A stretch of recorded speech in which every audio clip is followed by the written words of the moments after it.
16번째 시간입니다. 먼저 수요 예배 계획을 잠깐 말씀을 드리겠습니다. 이제 이번 주 수요일로 사무엘상 강해가 마쳐지게 됩니다. 이번 수요일로 마치고요.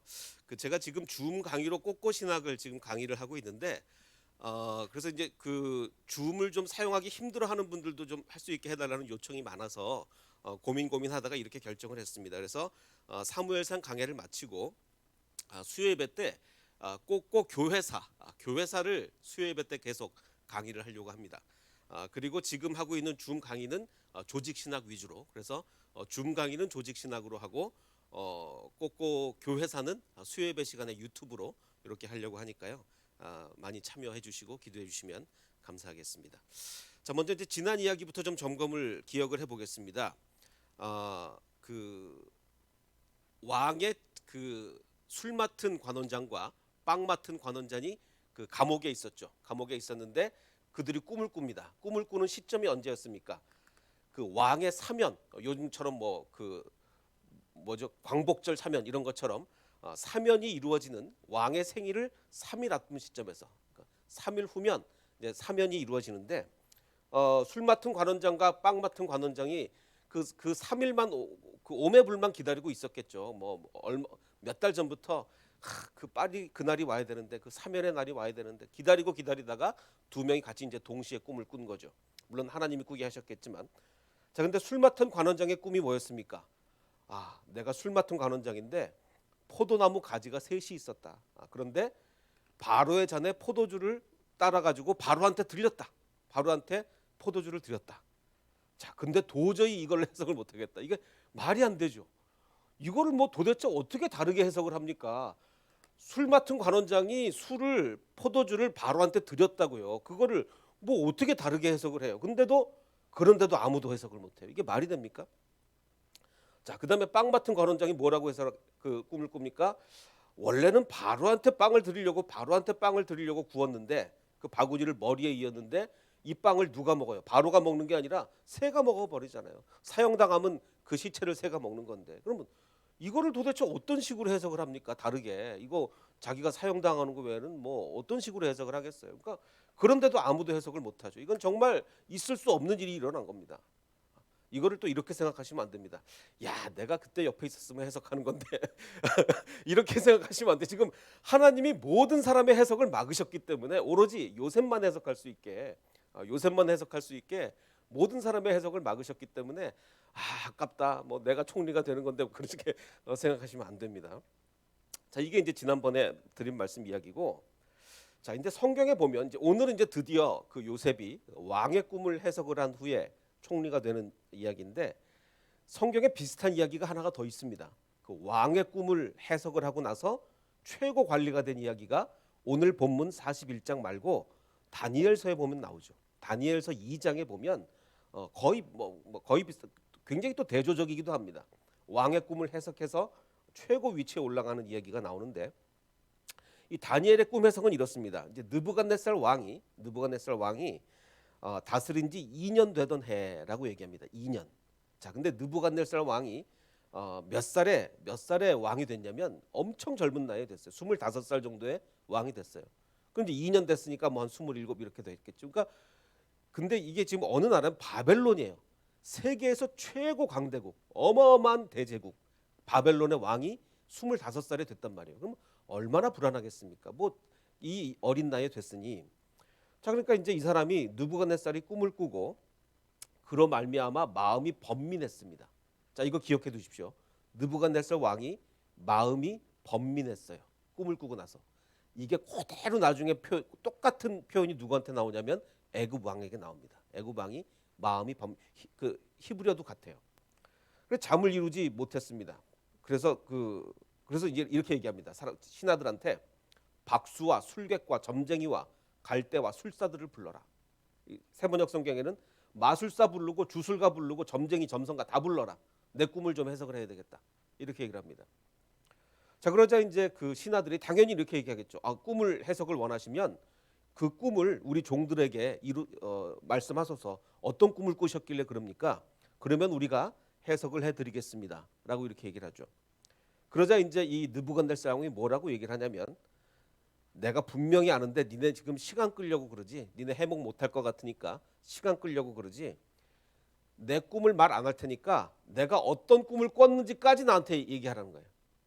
이게 말이 됩니까?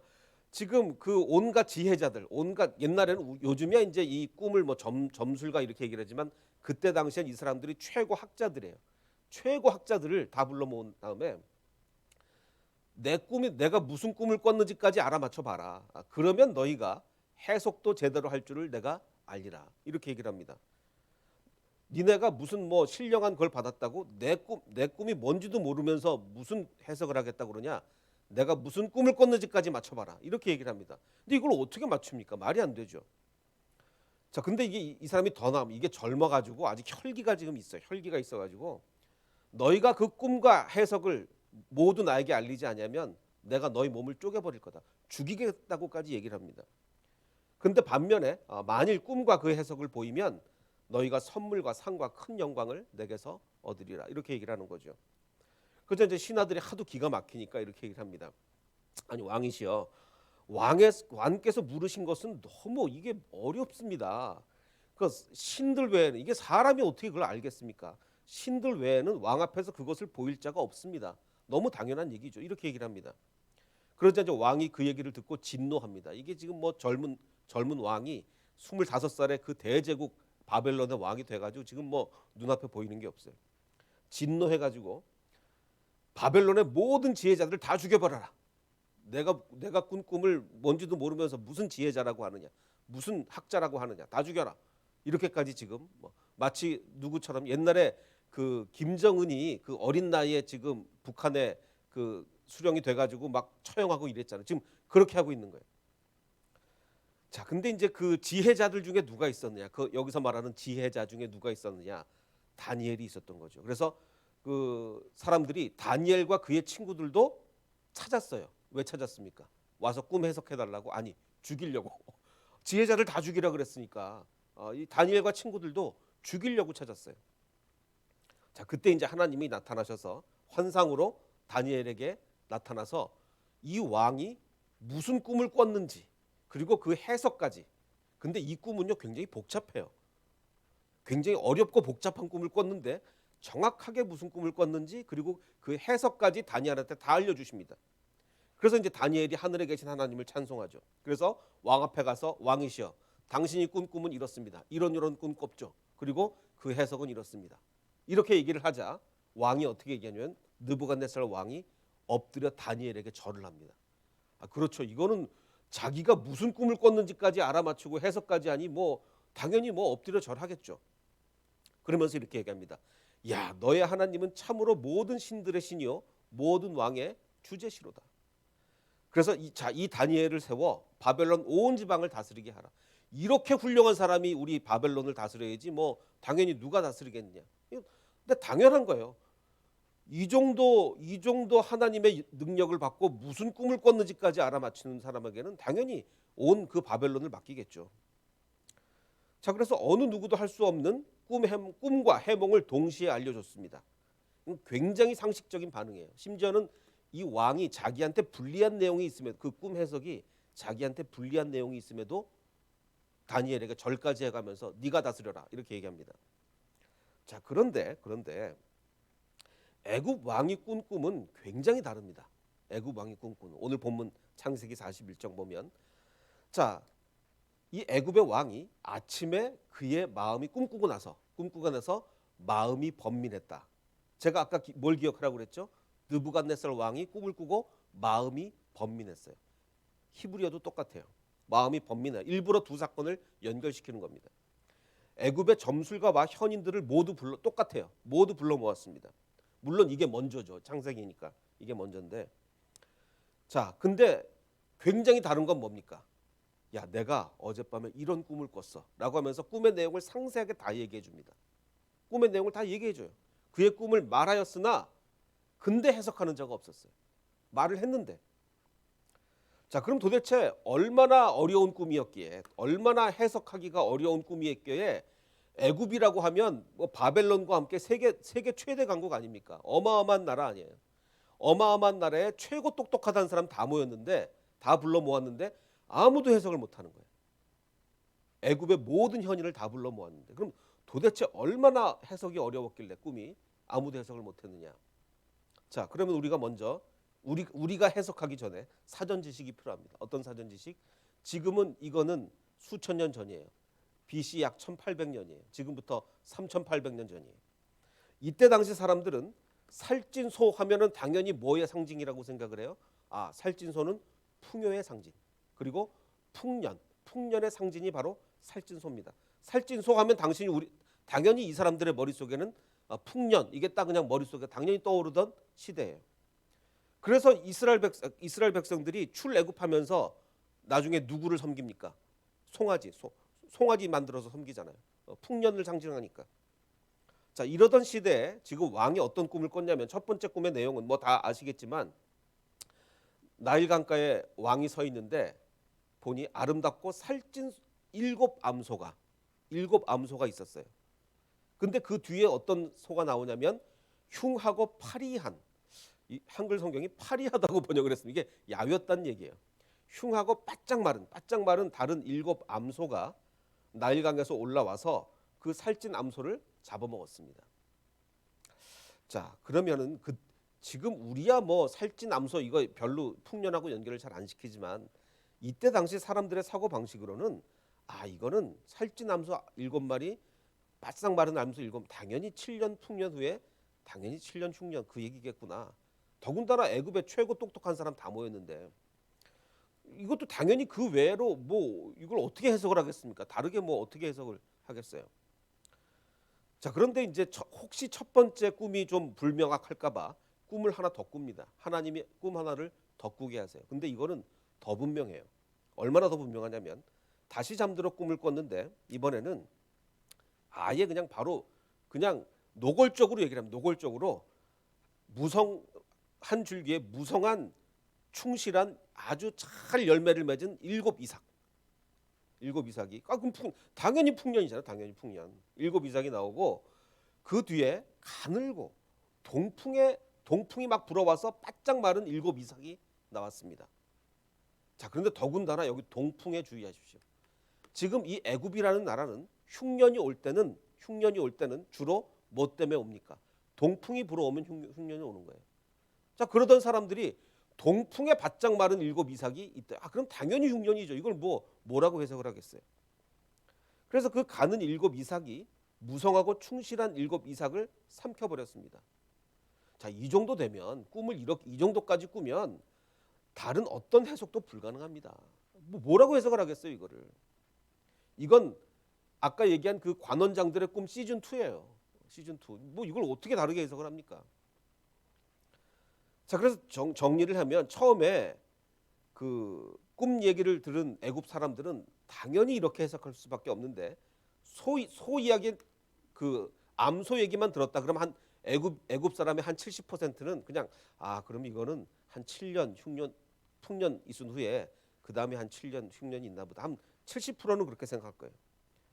자, 그런데 더군다나 두 번째 이삭 이야기까지 들으면 그래? 그러면 아예 그냥 노골적으로 이삭이야? 그러면 한 애굽인들의 90%는 그 얘기 듣고서 이건 분명히 7년 풍년 뒤에 7년 흉년이다. 거기다가 동풍 이야기까지 원래 애굽은 동풍 때문에 흉년이 드는데 그러면 이 이야기 들으면요 애굽 사람들 99%는 뭐 요셉한테 물어볼 필요도 없어요. 당연히 7년 풍년 후에 7년 흉년이에요. 자, 그런데 애굽의 모든 사람을 해석 못하게 하신 것은 사실 이게요 느부갓네살의 꿈 기적보다 더 큰 겁니다.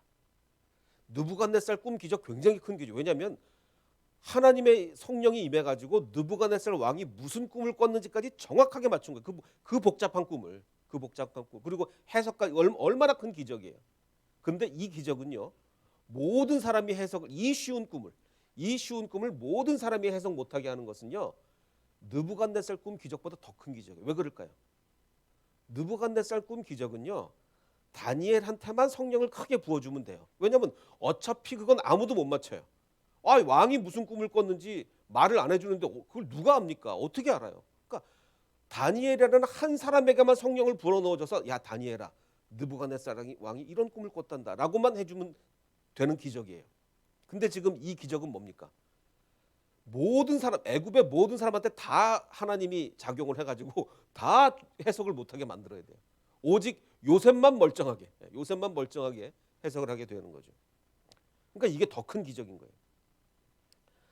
자, 그래서 바로에게 해석하는 자가 아무도 없었습니다. 그러자 이제 그 옆에 있던 술 맡은 관원장이 이제 복직되고 나서 한 2년 정도 흐른 술 맡은 관원장이 바로한테 이렇게 얘기합니다. 바로시여, 제가 사실은 오늘 제가 옛날에 졌던 그 죄를 기억합니다.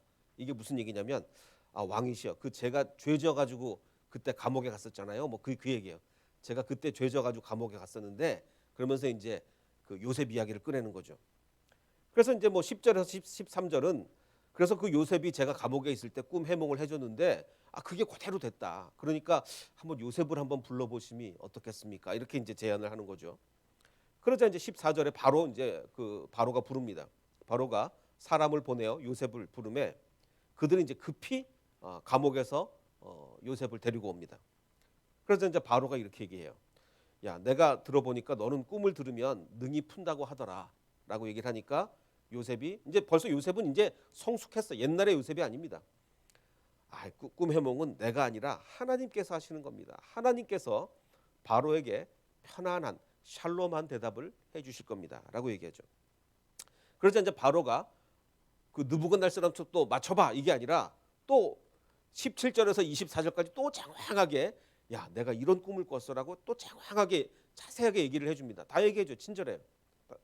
자, 그러자 이제 요셉이 그 얘기를 딱 듣더니 해몽을 해주는 거예요. 근데 그 해몽의 내용은 뭡니까? 이 삼척동자도 다 해석할 수 있는 거. 그거요. 그거 7년 동안 풍년이 있는 거고 그 뒤에 7년 동안 흉년이 있는 겁니다. 이거 뭐 우리 햇세드 교회 주일학교 애들도 이 정도면 다 해석해요. 주일학교를 무시하는 거 절대 아닙니다. 우리 주일학교 얼마나 애들이 귀합니까? 자, 그러고 나서 이제 꿈 해석을 딱 해준 다음에 그 다음에 그 흉년이 올 텐데 거기에 대한 그 흉년을 이렇게 대비하십시오라고 그 흉년에 대한 대비책까지 얘기해 줍니다. 그래서 이 바로 왕이 그 얘기를 듣고 무릎을 탁 치고 그래, 너 정말 훌륭하다라고 이제 얘기를 해주는데 그럼 도대체 요셉을 총리로 만든 그 흉년 대비책이 뭐냐? 자, 여러분 같으면 7년간의 흉년을 어떻게 대비하겠습니까? 정말 왕을 감탄하게 만드는 흉년 대비책은 어떤 게 있을까요? 요셉이 이렇게 얘기합니다. 자, 그럼 이제 바로께서는 명철하고 지혜 있는 사람을 택하여 온 애굽 땅을 다스리게 하십시오. 근데 아마 앞에 이 내용이 빠지지 그 마음속에 저 같은 나 같은 이제 명철하고 지혜 있는 사람을 택해가지고 온 애굽 땅을 좀 다스리게 하시고 또 나라 안에 감독관을 둬서 그 7년 동안 풍년이 있을 때인데 그 풍년에 있을 동안에 5분의 1을 세금으로 바치게 해라. 그래서 그 곡간에 모아놔라. 5분의 1을 그 곡식을 좀 잘 모아둔 후에 각 성읍에 쌓아둔 후에 이와 같이 7해 흉년에 그 7년 동안 저장한 걸로 흉년을 대비하시면 그 흉년으로 말미암아 망하지 않을 거다. 이거 기가 막힌 해결책입니까? 아니면 나 같아도 하겠다. 이건 정말 뭐 저라도 하겠어요. 뭐 이런 대비책 누가 못 내놓습니까? 7년 동안 풍년이 있을 거니까 곡식 잘 저장해 놨다가 흉년 때 먹고 살면 됩니다. 이건 초등학교 2, 3학년 학생들도 할 수 있는 얘기예요. 마치 이런 거죠. 우리 태풍이 오거나 그러면 대통령들이 그러잖아요. 대통령들이 태풍 피해에 만반의 대비책을 잘 해라. 뭐라고 이제 그 행정 지시를 내리지 않습니까? 뭐 이런 거 내리나 마나한 지시죠. 이거 누가 못 합니까? 근데 이제 이 말이 왜 뉴스에도 나오고 하냐면 대통령이 한 말이니까 나오는 거 아니에요. 이 말을 지나가던 사람이 해보십시오. 누가 뉴스에 나오겠습니까? 너무 당연한 얘기인데. 근데 이제 중요한 것은 이 요셉의 이 해결책 7년 동안 잘 곡식 모아놨다가 흉년 때 대비해라. 이 누구나 할 수 있는 해결책을 지금 말한 사람이 누구냐? 요셉이 누구냐? 이 뻔한 말을 성폭행 미수범으로 감옥에 있는 사람이 했단 말이에요. 대통령이 한 게 아니고 성폭행 미수범으로 감옥에 갇힌 사람이 초등학교 2, 3학년 학생들도 내놓을 수 있는 해결책을 내놨단 말이에요. 자, 그러면 누구나 할 수 있는 계획에 대한 바로의 반응이 어때? 그 얘기를 듣고 바로가 어떻게 반응을 했느냐? 바로가 그의 신하들 모아한테 이렇게 얘기합니다. 야, 이와 같이 하나님의 영에 감동된 사람을 우리가 어찌 찾을 수 있겠느냐? 놀라운 사람이다, 놀라운 사람. 정말 이런 사람은 없다라고 이제 신하들한테 얘기한 후에 이제 고개를 돌려서 요셉한테 이렇게 얘기합니다. 하나님이 이 모든 것을 내게 보이셨으니 너와 같이 명철하고 지혜 있는 자가 없도다. 아니, 저 같아도 하겠는데 너같이 명철한 자가 없다는 거예요. 그리고서 다들 아시겠지만 이제 그 엄청난 세계 제국 애굽, 어마어마한 제국 애굽의 총리로 삼습니다. 총리로. 자, 근데 총리로 삼는 시점이 언제예요?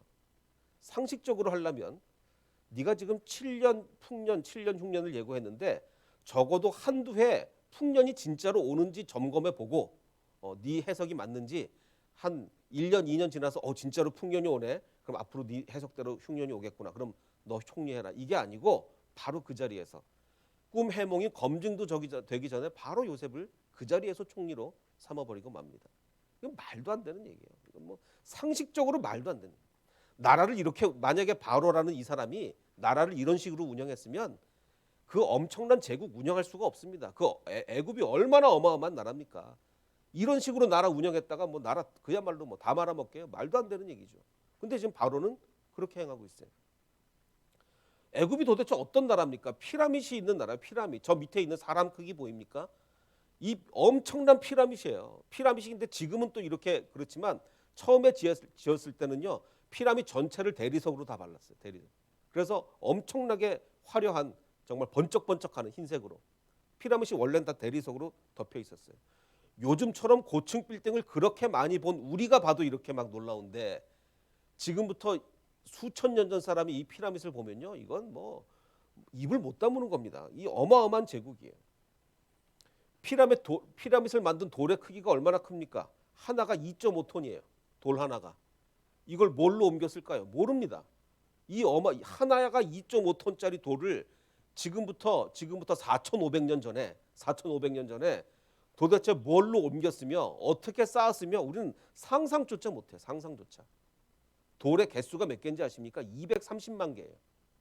230만 개의 이 돌은요.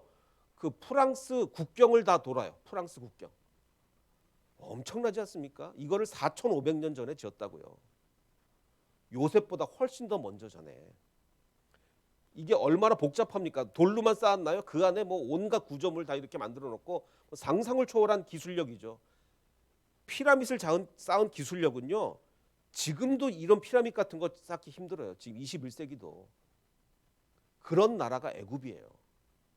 자, 그런데 이런 어마어마한 피라밋을 건설을 했는데 요셉보다 700년 앞서 건설한 거예요. 요셉이 지금 BC 1800년이라 그러면 이 대피라밋은 BC 2500년이거든요. 요셉보다 700년 앞서서 이거를 건설한 대단한 나라고요.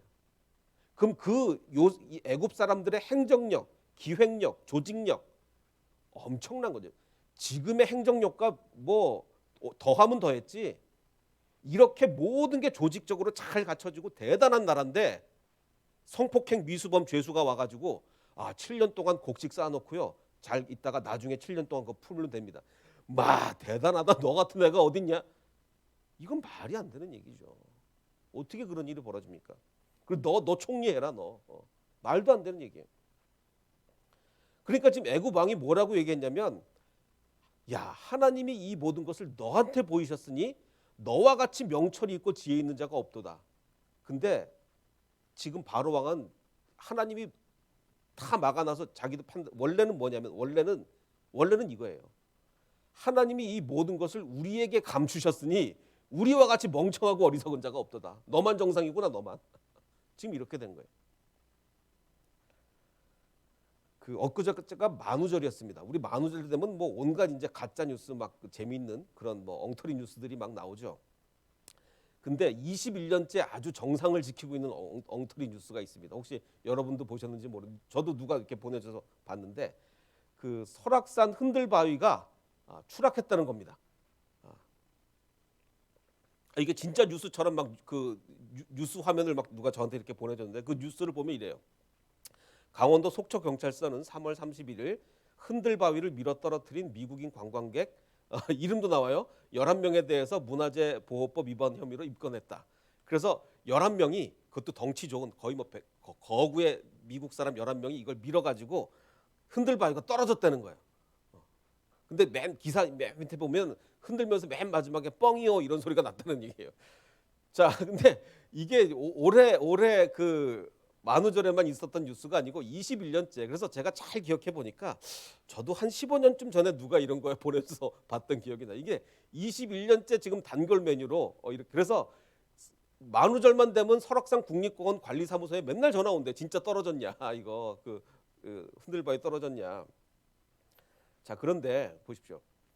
이 21년째 이 만우절 말도 안 되는 만우절 뉴스가 계속 똑같은 뉴스가 반복되는 이유는 다른 만우절 뉴스에 비해서 굉장히 있을 법해요.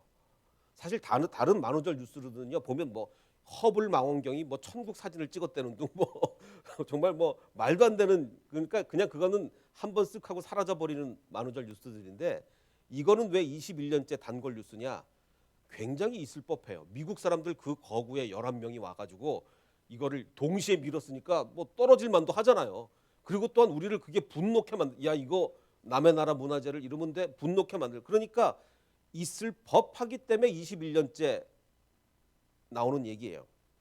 자 그런데 술 맡은 관원장, 떡 맡은 관원장, 또 왕의 꿈을 아무도 해석 못했다?